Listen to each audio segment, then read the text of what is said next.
بسم اللہ الرحمن الرحیم الحمد للہ رب العالمین والصلاة والسلام علی اشرف الانبیاء والمرسلین۔ معزز ناظرین، اسلامی سال کے آخری مہینہ ماہ ذی الحجہ کی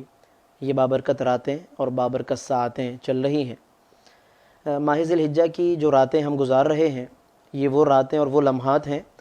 کہ جن کی قسم خود اللہ رب کریم نے قرآن میں ارشاد فرمائی ہے۔ ارشاد فرمایا کہ والفجر ولیال عشر،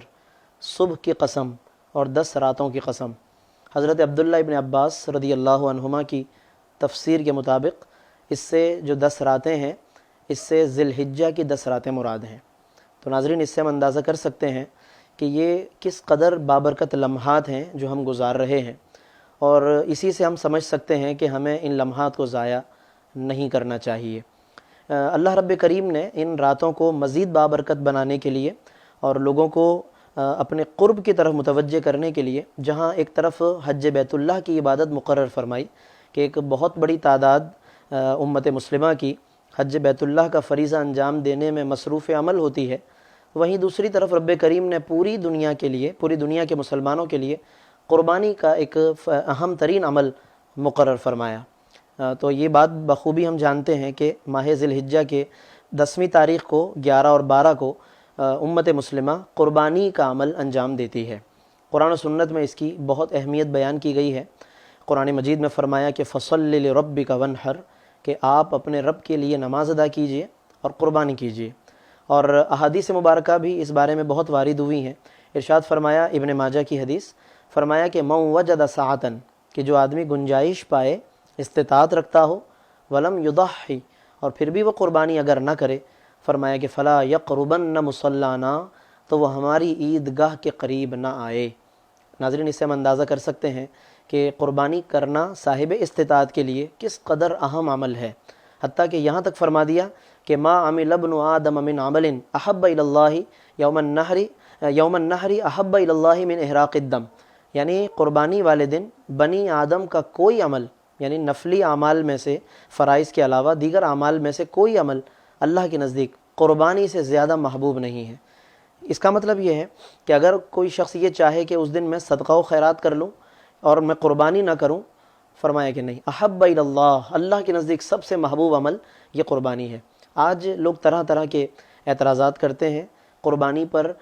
قربانی سے روکنے کی کوشش کرتے ہیں اور کہتے ہیں جی اتنے مہنگے آپ جانور لے آئے، اتنی تعداد میں قربانیاں کر رہے ہیں، کیا فائدہ ملے گا اس کا؟ اس طرح کی باتیں کر کے لوگوں کو کنفیوز کرنے کی کوشش کرتے ہیں۔ لیکن ایک بڑی اہم بات تو یہی ہے کہ پوری امت مسلمہ کی جو تاریخ ہے، اس میں آج تک اس طرح کی کوئی کوشش کامیاب نہیں ہوئی، بلکہ جب سے یہ قربانی کا حکم دیا گیا ہے، اس وقت سے لے کر آج تک اسی ذوق و شوق کے ساتھ یہ قربانی کا سلسلہ چل رہا ہے، اور انشاءاللہ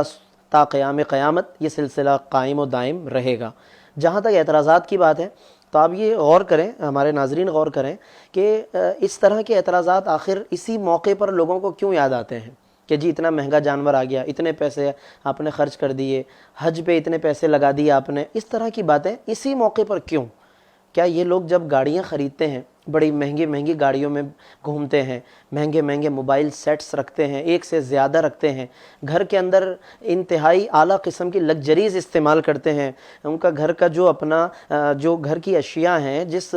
معیار کے ساتھ انہوں نے گھر کو مینٹین کیا، اس کو تعمیر کیا، اس کے اندر جو پیسہ لگا، کبھی اس پر بھی سوچا کہ یہ پیسہ بچا کر کچھ غریبوں کی مدد کر لی جائے، کچھ 2-4 گاڑیاں کم کر کے غریبوں کی مدد کر دی جائے؟ معلوم یہ ہوا کہ اس طرح کی باتیں جذبہ انسانیت سے نہیں، بلکہ قربانی کو روکنے یا اس طرح کے اعمال میں جو اسلام کے شعائر ہیں، پہچان ہیں، ان کو روکنے کے لیے معاذ اللہ، یا شکوک و شبہات پیدا کرنے کے لیے اس طرح کی باتیں کی جاتی ہیں۔ بہرحال صاحبان ایمان اپنے ایمان کو مضبوط رکھیں اور جو عبادتیں ہیں ان کو اخلاص کے ساتھ کرنے کی کوشش کریں۔ ہاں، دوسری طرف یہ بھی ضرور ہے کہ بڑے بڑے مہنگے جانور لانا اور پھر واہ واہ کی نیت سے لانا، تعریف کی نیت سے لانا، اس کی نمود و نمائش کرنا، وہ طرز عمل بھی یقیناً صحیح نہیں ہے، اس کی ہمیں اصلاح کرنی چاہیے۔ لیکن اس کی وجہ سے ہم قربانی کو بار بار نشانہ بنائیں اور اپنے دل کی بھڑاس نکالیں، غبار نکالیں، یہ رویہ اچھا نہیں ہے۔ اسلام ایک ایسا اعتدال کا مذہب ہے کہ جس میں ہر عبادت کا حسن بتایا گیا ہے۔ دو طرفہ جو انتہا ہے، دونوں طرف انتہا کی طرف جانا، یہ یقیناً پسندیدہ عمل نہیں ہے۔ رب کریم ہمیں قربانی کی اس اہمیت کو، فضیلت کو اور اعتدال کو سمجھنے کی توفیق رفیق مرحمت فرمائے، اور جو بھی شکوک و شبہات، الٹے سیدھے اعتراضات پیدا کر کے لوگوں کو کنفیوز کرنے کی کوشش کی جاتی ہے، رب کریم اس سے ہم سب کو بچنے اور دوسروں کے ایمان کی ہمیں حفاظت کرنے کی توفیق عطا فرمائے۔ آمین۔ وآخر دعوانا الحمد للہ رب العالمین۔